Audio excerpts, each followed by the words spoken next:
Hey guys, this is Mike from Deepwood Force of Will, coming at you guys with another deck profile. I know it's been a little while since our last one, but there's been a lot of preparation going on over on the Deepwood side, a lot of stuff going on in our lives, but I'm back to say we're going to try and keep things going, a little more content, and I'm going to take the time to say that this is our first ever video talking about the Wanderer format. For any of you who are not aware, we have our first ever Wanderer GP coming up this coming weekend of the 11th, if you're watching this the weekend before. So I'm very excited to say that we'll be attending, the whole Deepwood crew will be attending, and we hope to see a lot of friendly faces, a lot of familiar faces, and we hope to see some very interesting decks here. Today I have the Wanderer deck that I ended up taking to our little playtesting pre-GP Providence tournament.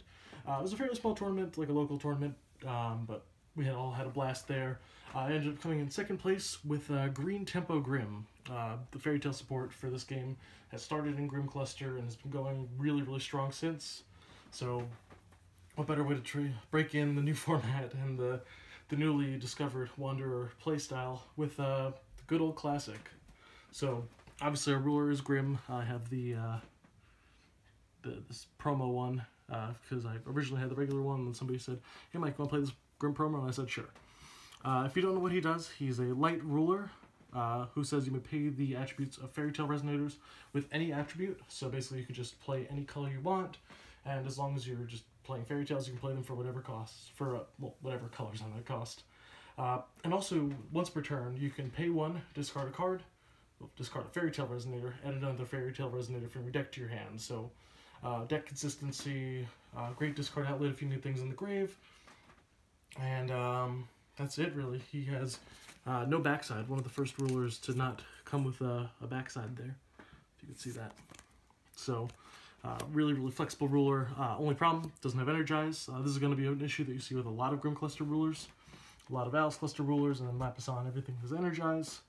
So here's hoping we see some way to balance that out in the future.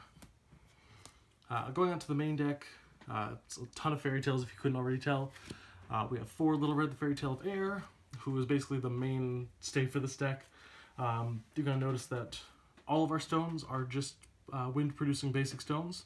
So Little Red always comes in with swiftness. She gains +1 for each wind magic stone you control. So as the game progresses and the game goes on, your burst damage becomes more and more explosive with her, which is crazy good. And she can be searched out by Grimm's ability or for other ways in this deck, which you'll see in a moment. Moving on from there, we have 4 Tinkerbell the Spirit.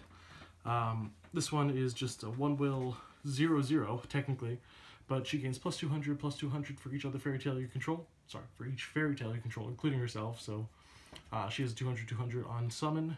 And we also have Tinkerbell the Fairy, who's a 1-will 100 with flying, who gains +2/+2 for each other fairy tale resonator you control. Gets a little confusing, but both of those serve a very specific purpose in this deck. You want to see them early enough in the game where they start snowballing out of control, because this deck is meant to just swarm the board full of fairy tales. These things easily become like 7/7s, 9/9s, 8/8s, pretty much within the first 2 or 3 turns. So being able to constantly pump them out and have them buff each other, getting multiple on board, is really good. So 4 and 4. Originally we had 4 fairy and 3 of the spirit, but then I found out that I had 38 cards in my deck, so we were able to fit some more in. Past that, we also have 3 Wendy. Wendy's a source of a lot of damage out of this deck, but again, this is fairly sturdy. She's a 1-will 200, 300.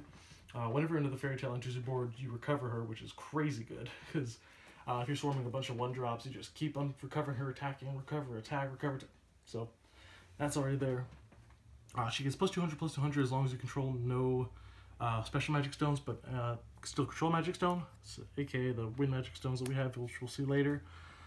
She's always a 4/5 for 1, which is great. And then as long as you control Eternal Boy Peter Pan, spoiler alert, we do, she can't be attacked and she gains flying, which is really important once you start attacking her for a lot of damage by just tapping her, untapping her, back and forth like that. So definitely one of the strong resonators in the deck. Only 3 just because you really do want to search it out with other means. and Grimm does that really, really easily. In the list for 1-drops, we have Laurite. Laurite obviously being probably one of the strongest cards in the game right now, being able to have a mass stop to activating automatic abilities. There are tons of those in Grimm Cluster and a ton of resonators that have really, really powerful effects. Being able to shut them down for 1 will is fantastic. So 3 Laurites there. Moving on to 2-drops, we have the current queen of the game, Gretel. Gretel has always been a really, really strong card in the game, just being able to accelerate you a little more. But now that wind is stronger than it's ever been in the past, Gretel is by far one of the best resonators to hit on turn 2. We play only Windstones, so when she enters, you get that Windstone untapped, which is awesome. You can use it for another 1-drop. You can use it with Grimm's ability to discard and search at the end of your opponent's turn. There's so many applicable effects for her. So I see definitely running 4 of, never any less than 4. We also run 2 Glinda. Glinda is really, really kind of a niche card, but at the same time really, really powerful in this build. When she enters, you can target a resonator, and then that resonator can't block until the end of the turn. Really, really good already. And then you can also activate the ability, second ability she has, to banish her to counter a spell, a target normal spell, unless its controller pays 2. So she's like a double ball of wind on a stick. That's really, really good for this deck. One of the big problems you face with this deck is Final Battle against a wider board. Forcing them to pay more life in order to get around Glinda, or being able to surprise them with the Glinda effect if they didn't read through the card all the way, is always really, really strong. So she provides a lot of incentive to play out your hand and just kind of, affects the tempo variance of the deck. Moving on to 3-drops, we have 4 Peter Pan. You saw that we have about 15 1-drop fairy tales in the deck. That's 15 targets for Peter. That's really, really good. He comes with a 5/6 body with flying, which is awesome. And that's pretty much it about him. He's obviously a very strong power play, really, really good in the turn after you play your Gretel, because then you have the 3 stones up. You can next turn play him and be able to search with the Grimm, or play him along with another 1-drop. He just curves that really, really well. One card that I was actually very surprised with the performance of and wish I had more, Rapunzel. This is the Dark Rapunzel from Advent of the Demon King, probably the first time a lot of you are seeing it. Excuse me. She's a 7/8 fairy tale for 3 will. When she enters the board, you can target a fairy tale resonator with total cost of 1 from your grave and summon it, which is unreal, because being able to recycle your little reds for essentially nothing is insanely powerful. And then not only that, but you can also rest her to rest target resonator. So before your opponent's next turn, when they summon some stuff to block away your little red that you just summoned out, you can just tap the Rapunzel, tap the thing, go to untap, and hopefully swing for game with that. Once you've gone through a couple of your little reds to try and really beat down your opponent, and if they've been really, really efficient with their removal, you might be hurting on resources. Rapunzel's a fantastic way to get them back. I actually found myself really wanting to play 2 of her after the tournament was over, so if anything changes, one of the Tinkerbells could probably be subbed out for another one of these things. They are really, really strong. Highly recommend. And then the last resonator we play is 3 copies of Captain Hook. Obviously, banned in New Frontiers for a very good reason, but Grimm is a really, really strong resonator. If your opponent's playing special stones, you basically just lock them out of the game. Playing his control is really good with him. Gretel ramps you into him. Grimm searches him. Grimm can search another one on the next turn because you've just established the mana to play him. There's a lot of really, really good interactions with Captain Hook, and I highly recommend playing him. He's still just as impressive as he was back in New Frontiers. So that's the resonator lineup. It's 32 resonators. Onto chance, very, very standard stuff. 3 True Blade of Spirits for probably the most efficient removal spell in the game, especially for a mono green deck. Quick Cast and Remnant are always good. I didn't face that many resonator heavy decks, not many mana dork rampy decks. I expect to see a lot of those in New Frontiers just because they are abundant with Elvish Priest and Sacred Elf, but the card's still fantastic at what it does. Adding to that is 3 Wall of Wind. Again, cheap wind spells are really good. Gretel being able to just net you a stone untapped, and you can leave that up for the Wall of Wind, all of which is fantastic. So the card's still as strong as ever. And then lastly, we had 2 Faerur spells to round that out. Quick cast spells are a very, very dominant thing in Wanderer, not only with Scheherazade, but also with just general good counter spells like Seal of Wind and Light, just general good removal spells like Stoning to Death, Space-Time Anomaly. So having the Faerur spell to really counteract that is fantastic. So 2 in main, you'll see a couple on the side as well, depending on matchups. Stone lineup, 20 Wind Magic Stones. I tried to make them all the same because I have severe OCD when it comes to those. But yeah, 20 Windstones is always good. I doubt you'll ever get to turn 20, considering how fast this deck is and how fast most of the decks are. If you get to 20, though, little reds are 23-23 with swiftness. It's pretty good. So, definitely good. If I had 20 feet sting stones, I'll be playing those instead. Onto the sideboard. Sideboard was a little bit disjointed just because I kind of threw it together the night before. We have 3 Gale Force. Again, quick cast, destroy target resonator with flying. I expect the Faerur Gwyber deck to be pretty good, so having a way to, kill Gwyber effectively and efficiently, pretty good. Again, 2 Faerur spell, again, matchup dependent.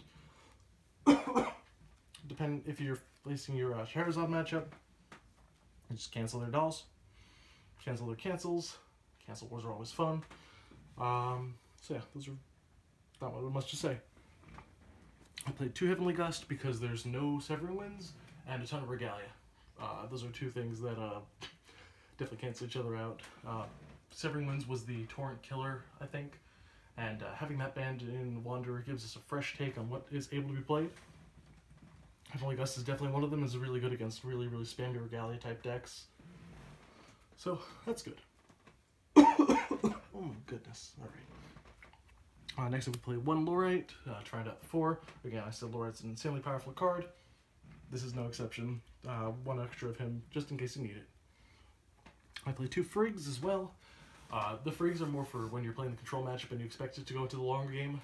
Potentially against something like Tree, which really you have to kind of pace yourself on. So, didn't sign into it today, didn't have any really, really heavy control decks to face off against, but it's there if you need it. Moving on, we have another Glinda, as well as a Grimm the Avenger of Fairy Tales, and Etna the Snow Queen. These are kind of your extra tech fairy tales that you can always search out with your Grimm Ruler. That's fantastic, as always. Glinda, we already know what she does. This Grimm allows you to either buff something you control by +2/+2, or remove a Darkness Resonator from the game. Very flexible, very good. And Etna, if you're going to the late game against a wide board deck, you can summon her with Awakening by paying X for her enter effect. When you do, you rest X number of things on the board, and then once you do, they don't recover during the end phase, and if she attacks your opponent directly, they discard a card. Is that correct? To your opponent. Yes, here she discards a card. Obviously, each of these serves different purposes for very specific decks, but having them in here definitely gives you really good options, and again, Grimm's unbelievably flexible. You'll more than likely be able to see them when you need them. And then to round it all out, 2 Deathscythe, because I thought I was going to be playing against this deck that one of our friends built. He didn't show up, so I didn't get to play them. This is mainly just for stuff like IU, stuff like, I'm going to spoil a little bit with the Dusk Girl, because she's she's got swiftness, she's got imperishable, that's her kind of a thing. Stopping that's really good. But didn't get to play it all. Glad it was there though. And with that being said, that is the deck. So obviously, Grimm is still very strong despite not being a newer ruler. But even so, he still puts in a ton of work. Definitely check this deck out if you guys haven't already. Definitely play it against your friends. It's a very back and forth, very swingy type of board state. Definitely try and find room for a second Rapunzel because that card's amazing. And with that being said, that's everything about this deck. Hope you guys enjoyed, and I hope to see you guys at the Wanderer GP. Alright, take care.